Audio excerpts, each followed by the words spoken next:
Hey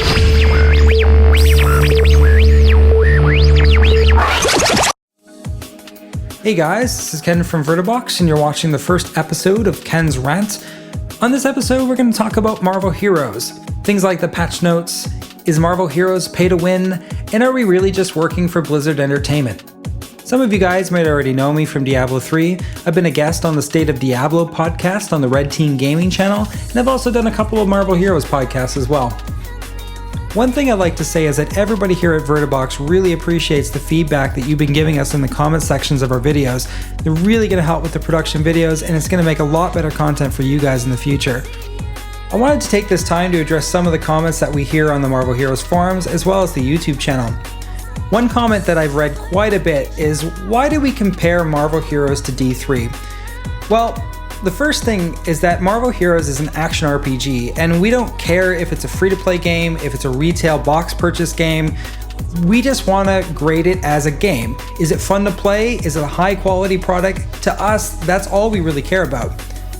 But regardless of the way that we review games here at Vertibox, is it not fair that we judge the game based on the standards set by the company itself? I mean, David Brevik doesn't go around in interviews saying, oh, it's a free-to-play game, it's not really finished and it's got a lot of problems, but, it'll get better in 2 years from now. No, he's not really saying that, is he? He's going around saying that Marvel Heroes is a AAA experience that blows the crap out of Diablo 2 in every way, from itemization, characters, build variety, and endgame. I just think if a company's going to go that far to market their game in order to boost sales, then they have to expect reviewers to judge it on those standards.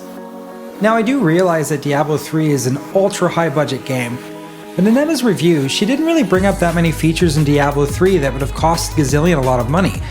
For example, the crafting UI that Gazillion made probably cost about as much as the one that we would have liked them to make. I think if Gazillion has a problem with people comparing their game to Diablo 3, then they probably shouldn't go around saying, hey, compare our game to Diablo 3.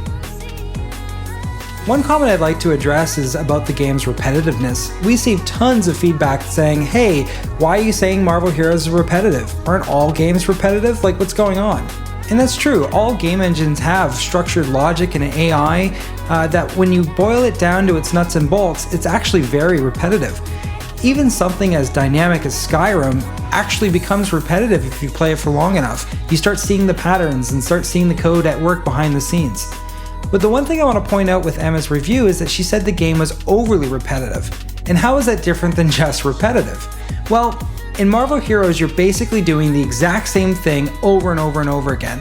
There's literally nothing to break up the combat. In a game like Skyrim, there's so much to do that you're not even really aware of all the repetition. But even in a game like Diablo 3, Blizzard put in a ton of variation between all the various levels. For example, when you're in the Field of Misery, you have to deal with enemies that charge at you, or you have to deal with those trees that drop the little poison bombs that explode into poisonous gases. Every area in D3 kind of gives you a different gameplay experience, and that's the magic which makes it feel different as you go through the various acts. In Marvel Heroes, it's just not like that. In Marvel Heroes, it's all human-like enemies that are either ranged or melee, and there's some mech enemies, but they all kind of do the same thing. They just look a little bit different. Even the maps in Marvel Heroes are very repetitive. For example, if you were to take out all the skins out of Hell's Kitchen and replace them with the skins from Jersey Docks, you're probably going to have an almost identical gameplay experience. The same thing's true when you get to the later levels. Big, wide open, grassy areas are pretty much all the same. One of the elements to Marvel Heroes where there's actually a lot of variation is the boss fights. I think Gazillion did an amazing job with the boss fights in the game. It's like the best feature in the game in my opinion. I just wish there was a lot more variation in Marvel Heroes, because I played for 4 hours today and I found the whole experience to be overly repetitive, just like Emma said. I couldn't stand going through every chapter doing the same thing over and over again. By the time I got to chapter 5 with Scarlet Witch, I was done. Like, I didn't want to play anymore. One of the things I really want to tell Gazillion before they launch this game is I want them to look at the AI for all the enemies in the game and try to make them distinctly different. I know a lot of you guys don't like Diablo 3, and trust me, I'm one of the game's largest critics. If you don't believe me, just listen to Civco's State of Diablo podcast and you'll see just how critical I am of the game. I think in this case, we need to look at what Diablo 3 did right, because Diablo 3 has some of the best enemy designs that the industry has ever seen in an action RPG. I think Gazillion needs to add a lot more novelty to the game because there's just not enough of it. When I'm leveling up a brand new character, I want to actually look forward and anticipate the new skills that unlock with that character. Right now, I just constantly use my basic attack, or maybe the level 6 skill is the most overpowered ability even when I get to level 30. And there needs to be a lot more novelty with itemization too. Like when I'm leveling up, I want to see new affixes on gear. I want to see set items and legendary items that make me play my character in different ways that don't consist of waiting to the endgame. All this stuff was in Diablo 2, and it's amazing that David Brevik and his team managed to pull it off just 13 years ago. Is it really too much to ask for that in Marvel Heroes in 2013? You be the judge. Now, one topic that I'd like to discuss before we get into the patch notes is this idea that Marvel Heroes is not pay to win. I keep reading on the forums that Marvel Heroes is not a pay to win game, and I want to share my insight with Diablo 2 to help you understand that it really is. Now first, I think we need to ask ourselves, what does winning mean in an action RPG? My definition of winning is not who can kill the bosses the fastest or who's the best at PvP. The right definition in this type of game is who can accrue the most amount of wealth. Now back in Diablo 2, there was actually no real currency in the game. In Classic, people used to use Stones of Jordan for currency, and in the expansion they used to use runes, but these items tended to get duped, or people just didn't have the same demand for them, so the currency fluctuated too much, which kind of made it not really a currency. It was still a barter system. Well, there was this site named D2JSP, which basically allowed players to trade items for a currency called Form Gold, which was backed by real money. Now, Diablo 2 had a pretty robust economy, and it had all the dynamics that a real economy would have. And Marvel Heroes is probably not going to be any different. For example, if you found the first Shaco, or the first Stone of Jordan, or the first Burr Rune, you could actually trade that for a huge amount of Form Gold. And you'd have like a golden opportunity if you were one of the first people to find it, because there'd be a huge, massive amount of demand for these items. And as ladder season would go on, even after a couple days, the prices would absolutely drop on these items. And after a month or 2 months of ladder play, these items would go down to rock bottom prices. So one way to build wealth in Diablo 2 was to find a Stone of Jordan or a Burr Rune or a Shaco and sell it for the absolute most amount of Form Gold that you could. This would basically let you build an incredible amount of wealth in the game for the future. You sell your Shaco and then you wait 5 days and then you buy your Shaco back for 1/50th the price. So players that took advantage of the economy this way became some of the most wealthiest players in the game. Now with this much wealth in the hands of a good player, they would be able to speculate and invest all of that Form Gold to make even more, and it would become impossible for anyone to catch up to them. Even if you found the rarest item in the game, it's very unlikely that you'd be able to get as much purchasing power as the Shaco or the Stone of Jordan could have at the very first day of ladder. So how is this little history lesson of Diablo 2 going to help us with Marvel Heroes? Well, people who bought an Ultimate Pack are going to have 7 full days to farm up all the best items in the game before anyone who didn't pay gets a chance to even play. These people are going to set themselves up to be some of the most wealthiest players in the game from the start. Now it is true, if the best items in the game are bind on pickup, then this is probably not going to be that big of a deal. But if they're bind on equip, then players are going to make an enormous amount of wealth in the game. In fact, you could probably buy a Founders Pack now for $200 and find some items and probably make your money back. There's a lot of other areas in which Marvel Heroes is pay to win. One of those areas is the experience boosters. I keep reading on the forums that the experience boosters are not pay to win because players could just grind their way up and eventually get to the same spot. But I don't really agree with that. I mean, if you can get to higher level content faster and farm up the best items, or at least have a chance to farm up the best items quicker than everyone else, that fundamentally is going to give you a huge monetary advantage compared to those players who are still stuck in the previous levels. There's also this new item called the Cosmic Key, which has been introduced in the latest patch. The Cosmic Keys are used to access the endgame missions, and hey, if you don't want to grind for one, you can just buy one from the endgame store. To me, this is kind of a big problem. When I signed on to the beta, we could only buy characters and costumes, but as the months have went by and as every new patch has been released, there's just been more and more ways in which you can kind of pay to win your way to victory. I'm not really sure I like where the direction's going. It feels way too cash grabby now with the stash tabs and with the cosmic keys and, certain characters being overpowered and costing more money than the underpowered ones, and it just leaves a really sour taste in my mouth and kind of makes me not want to play the game. I think for all our sakes, we should hope that the best items in the game are bind on pickup. And on that note, we're going to take a look at the patch notes. I'm actually really surprised at all the changes that Gazillion has made to Marvel Heroes with this latest patch.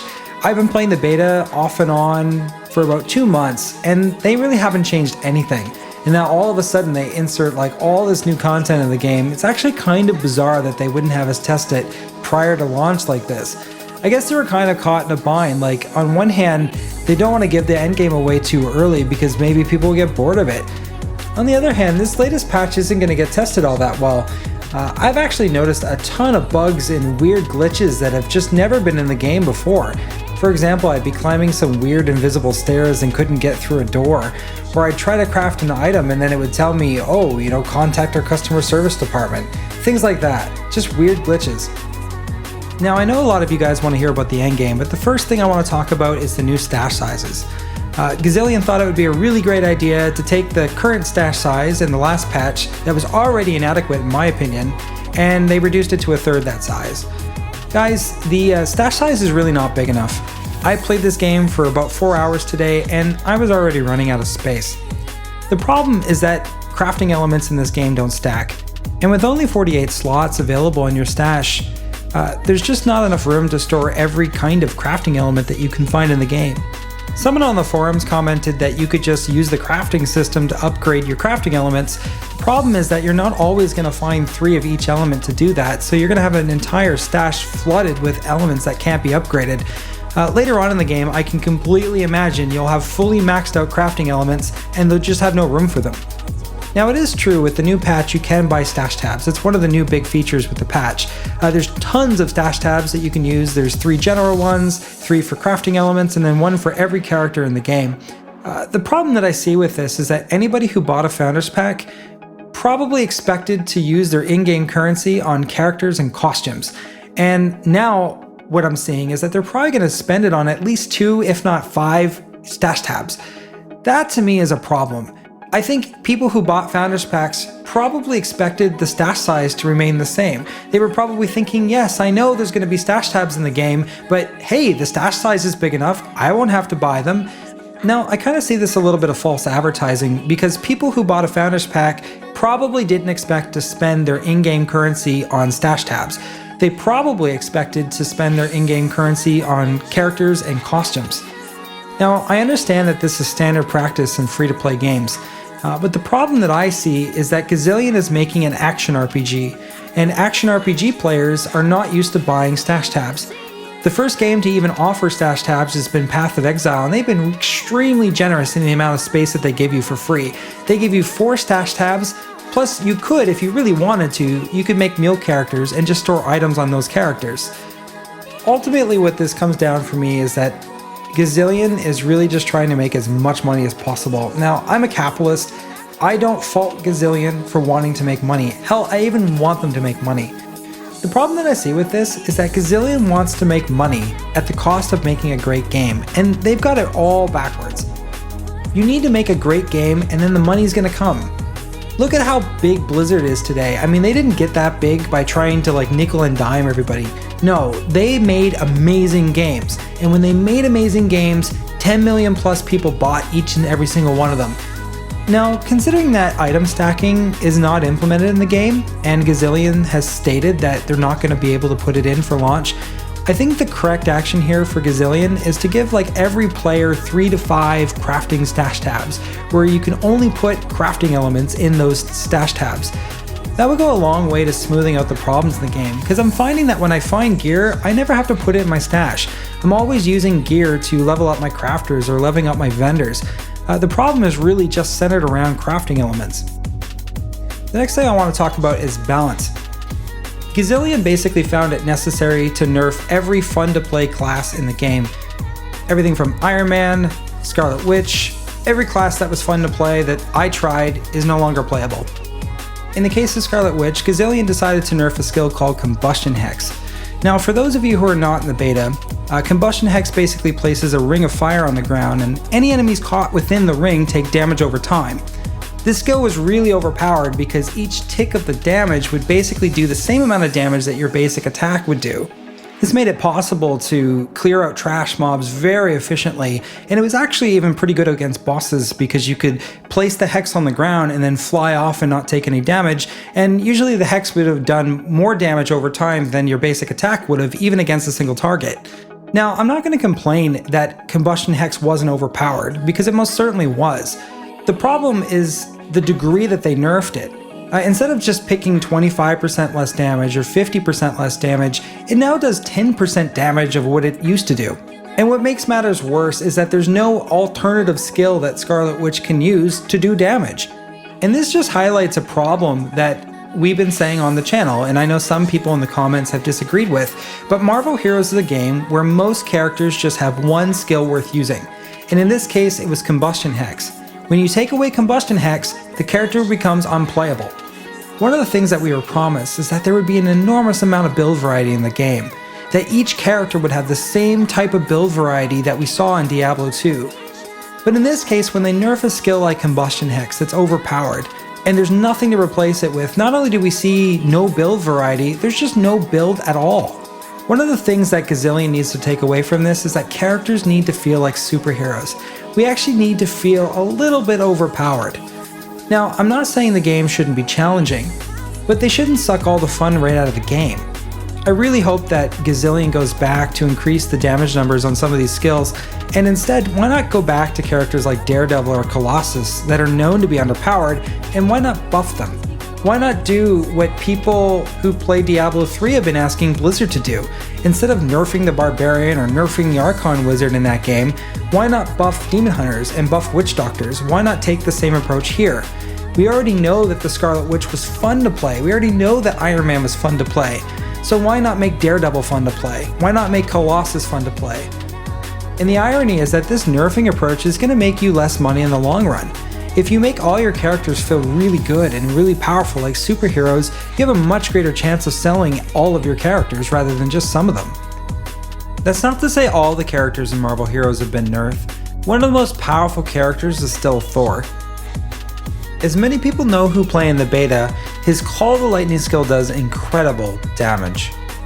Even though the skill says that it's doing something like 400 to 800 damage, because you're doing multiple attacks per second and you're hitting multiple enemies at the same time, this skill is doing thousands of damage per second.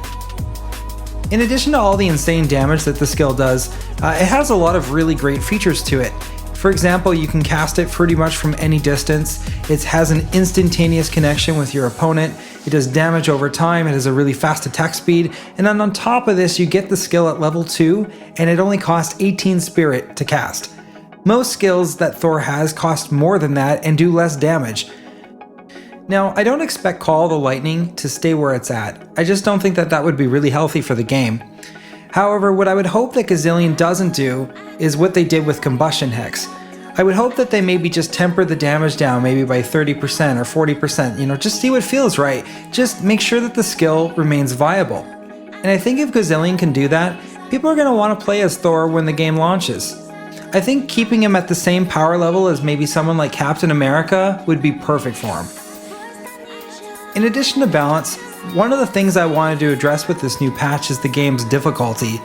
I'd have to say that the game has become incredibly difficult compared to the last patch, and I'm not really sure if this is the intention all along for launch, or if this is just something that they're trying out. When I first started playing with this new patch, the first 2 chapters actually felt really quite good. One of the big complaints that Emma and I had with the last couple of patches is that it took way too long for new starting heroes to take down common muggers in the first couple of chapters. Now with this latest patch, in the first 2 chapters, the trash mobs and elite packs, they don't really need that many hits to kill them anymore. And that's entirely appropriate for this kind of game. Unfortunately, depending on the character that you've picked, things are going to get really tough from chapter 3 on. Depending on your starter hero, I would say that the game is just downright tedious to go through. When I was playing as Cable, one of the new characters that were introduced in the patch, I'd have to shoot common trash mobs maybe 10 or 20 times just to take them down. And this patch has some really weird hit points for elite packs. I found myself killing elite packs even faster than the trash mobs. It seems Gazillion made mobs respawn at a faster rate too. If you're playing one of the weaker heroes, you'll be attacking 20 mobs and then 10 or 15 more will just continually join the fight. I just found this whole thing incredibly tedious because I wouldn't have time to allocate my skill points, or I wouldn't have time to cast Town Portal just to get the hell out of there. It's times like this where I really wish Marvel Heroes wasn't an MMO. Like, I want to be able to tell the game, hey, I'm just a single player, you don't need to keep respawning enemies for everybody else's benefit. And on that note, with this latest patch, I'm starting to see a trend with the game. I think even though Gazillion said that all the content can be soloed, it's clearly better to do it with a group. Again, depending on your starter hero, some of these bosses are going to be incredibly hard to take down. Of course, if you're Thor, you're pretty much going to steamroll through the whole game, but if you're someone like Scarlet Witch, you're going to need a group. All the bosses seem to have a little bit more hit points than before, but probably the most startling change is that bosses do an incredible amount of damage to your character. Everyone seems to be a little bit squishy. Even characters like Thor, who have a lot of durability and a massive amount of hit points, can take an insane amount of damage from some of the game's bosses. I recall almost dying just from one hit from Elektra, or the Wizard, or Madam Hydra. I mean, these bosses can really take you out if you give them the chance. Now, far be it from me to complain that the game is actually a little bit challenging, because this is something that Emma and I have wanted ever since we started playing the beta. But if you're playing one of those underpowered characters, then this game is just going to be downright frustrating, and sometimes it's sort of harkened back to how Inferno used to be when Diablo 3 was launched. Now, I think Gazillion made all these changes in the latest patch to highly incentivize you to group with other players. Now, I wouldn't have a problem with this in general, but Gazillion had said that you could solo all of the content, and clearly they're backing out on their word right now. Granted, I haven't played every single character, but the only hero that was capable of soloing the fights was Thor. And as long as you guys plan on playing as Thor, then I guess you can solo the content. But if you're playing as someone like Scarlet Witch, where Hex Binding is your best ability, yet it only works 30% of the time against bosses, then you're going to need other teammates to basically pick up the slack. Because it seems that Gazillion is trying to move closer and closer to an MMO with this patch, I thought I'd try some of the more regular, mundane PvE content with a group of players. There was two main frustrations that I had when grouping with other players. The first concerns with how the game distributes damage. Now, let's say that Thor is doing 3,000 damage a second. If you were to group with the two other players, your damage is going to get divided by 3.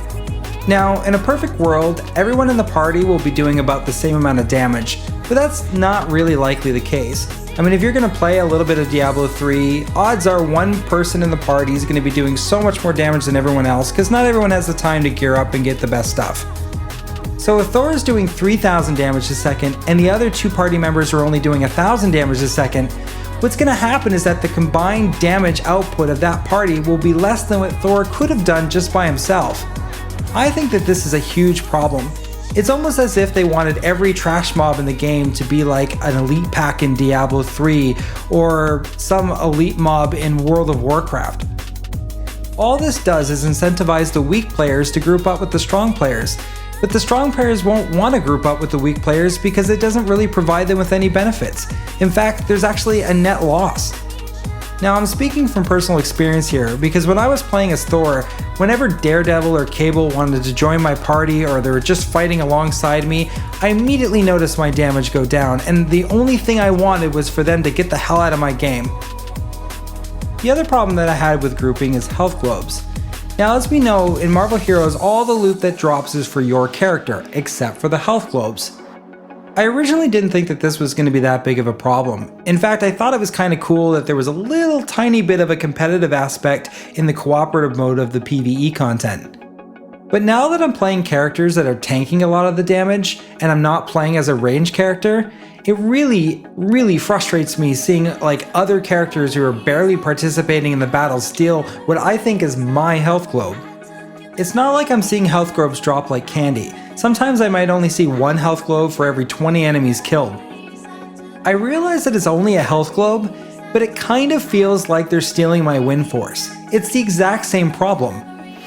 Now, I think there's a way to fix it. I think if they still want to keep that competitive aspect in the cooperative PvE, then perhaps maybe make the person who picks it up get 70% of the life, but maybe all of the people around them get 30% or something to that effect. I just feel that if I'm tanking all of this damage and I have cooldowns on pots that don't really heal my life that much, I just think I should get some of the benefit, because sometimes these health globes just shoot out way across the field, and being a tank, I'm not in a position to go get them. One change that you're bound to notice when you play the new patch deals with the crafting UI, and now you can actually see what's in your stash in the same UI where you're crafting, which is an absolute godsend, so you don't have to keep going back and forth from your stash to get crafting elements. You know, this has been a change that Emma and a lot of other people on the forums have been asking for, and I'm really glad to see that it's in the game. Now, I hate to dampen people's spirits about the crafting UI, but it's just as bad as it ever was. It takes way too many clicks to craft something. Most of the time you're going to be upgrading your crafting elements to higher and higher levels, and this just takes an enormous amount of effort. To upgrade your crafting elements in Marvel Heroes, you actually have to visually locate 3 of the same type of crafting element to put into the recipe. The game doesn't actually look into your stash or look into your inventory and automatically select them for you. And after your craft is finished, you actually have to put the finished product back into your inventory by clicking a button. And I kind of find this to be completely unnecessary, because every recipe I've tried has only produced 1 item. We know that since we use 3 items to craft 1 item, we know that at least 3 spaces are free in the inventory, so why couldn't the crafted item just go into one of those 3 empty spots, like it does in every other game? I'm not sure. One big sticking point with me is that there's no way to craft the same thing multiple times. Like, if you have 3 low-level crafting elements and you want to upgrade them to the 2nd level, you actually have to go through and visually locate and press the craft button X times. Which is a really big problem when you're doing this constantly.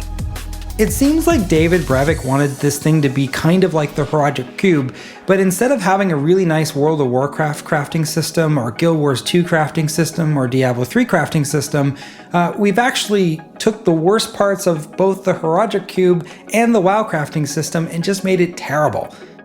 One thing that I would recommend to Gazillion is that instead of showing the crafting element recipes, why not pre-compute what crafting elements they can make? For example, you can make 3 nanotech fibers. They click that line in the crafting UI and then they just press OK. Maybe they could do what Diablo 3 lets you do now with the latest patch, and have the user specify how many crafting elements you want to make too. The one thing that I fear with Marvel Heroes is that players are not going to want to craft. They're going to sense that it's busy work, and instead of trying to use it to their advantage, they're just going to ignore the system altogether, because frankly, it's not any fun to use. One of the new features that Gazillion has added is probably a feature that every action RPG fan has wanted since the beginning of the beta, and that's the move to cursor option. Now, before in the previous patches, if you held your mouse button down and then released it, your character would just stop instantaneously. But now, when you release the mouse button, your character will actually move to where your pointer is, and that to me is a tremendous achievement. I only wish that it was the default. It's kind of silly that they went to the trouble to actually put the feature in the game, but you actually have to go to the trouble to turn it on. Another feature that Gazillion has put into the game is the auto-partying feature. This was a feature that I kind of didn't want myself, but I've seen other people request it on the forums. Basically what happens is that when you get into an instance, it'll automatically put you into a party. Sometimes though, the party is a little bit ahead in the instance than you would be because you start at the beginning. I've noticed some really strange glitches while this has happened. For example, if you body slide back to town and then go back in, sometimes you can actually get stuck in the environment. I guess on the bright side, it's that if your party actually kills the boss while you're stuck, all the boss's loot will actually move to the stuck location rather than drop where the boss is. I guess maybe Gazillion planned for this eventuality, I'm not really sure, but anyway, you can bypass chapters this way if you just don't feel like participating. Now, as I mentioned earlier on the show, Gazillion had added a new character with this patch, and that's Cable. Now, I've personally been looking forward to playing Cable probably since the game was announced. He's probably one of my favorite Marvel characters, and I love reading him in the comic books. From a design standpoint, it seems that Cable is this jack of all trades, but a master of none. Like a sorceress in Diablo 2, he can teleport across the map. He has these paladin-like auras that can add extra damage and movement speed, extra defense, or extra spirit regeneration to everyone in the party. Probably the weakest element to Cable is the amount of damage he can deal. His basic attacks, while they have like a really fast fire rate, just do no damage at all. I found myself like in the Morlock tunnels where things get pretty hard and it would take 20 shots just to kill a basic trash mob. Now, if I had found some artifacts to add some plus damage, this may have been a little bit different because you can exploit the extra fire rate, but as a base skill, it's just really pathetic damage. I didn't find myself getting a really good attack skill until level 14 in the Devastation Beam, but even that compared to most of the characters is still highly underpowered. It just looks so good compared to the basic attacks that it looks like a massive upgrade, but as a whole, he still kills enemies much slower than you would expect him to.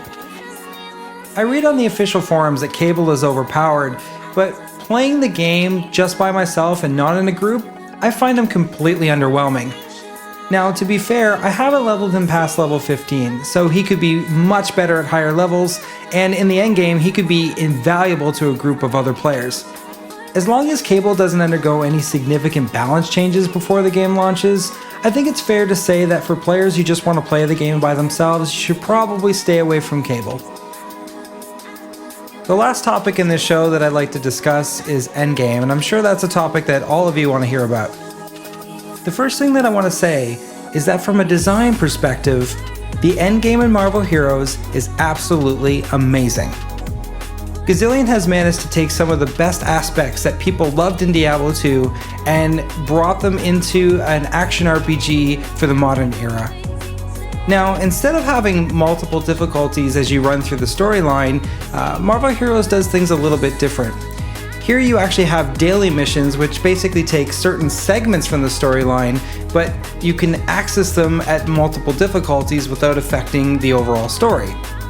Basically, instead of doing your boss runs using the actual content from the storyline, you can do your boss runs at a flat difficulty level during the endgame. And in addition to boss runs, Gazillion has taken a lot of the feedback that people have been asking for in Diablo 3 and other games, and so they've added survival challenges and group-based challenges. In a way, it's kind of like a mix between instances in an MMO like World of Warcraft, but also taking a lot of the things that people were asking for in other games and then putting all of that into a nice package in Marvel Heroes.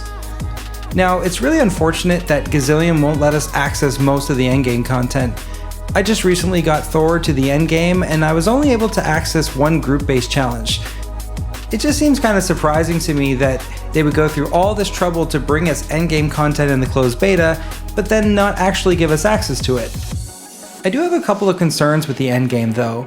There seems to be two different versions of the boss runs. There's an easier version which anybody can access and you can do them once a day, and then there's a harder version which gives better loot, but you need this special item called the Cosmic Key in order to access it. Now, this is where it gets a little confusing to me. Either you can run the easier versions of the boss runs to have a chance at getting the Cosmic Key, or you can just buy the Cosmic Key from the in-game store. Now, I'm really not sure what the drop rates are for Cosmic Keys. If they're near 100%, then this is probably not going to be that big of a deal. But if the Cosmic Keys are actually kind of rare, and maybe you only get 1 or 2 when you run all the dailies, then this has pay to win written all over it. I just don't know how anyone couldn't consider this pay to win. I mean, by simply buying the Cosmic Keys, which could bypass hours of grinding potentially, you can get the absolute best gear in the game. And if this gear is buy on equip, then players are going to get exceedingly rich by getting there first. My other concern with the endgame has to do with the group challenges. The patch notes refers that you'll get even rarer loot when you do those challenges as opposed to the dailies. As someone who's a fan of action RPGs and not really MMOs, I'm actually kind of disappointed that this is going to be the case.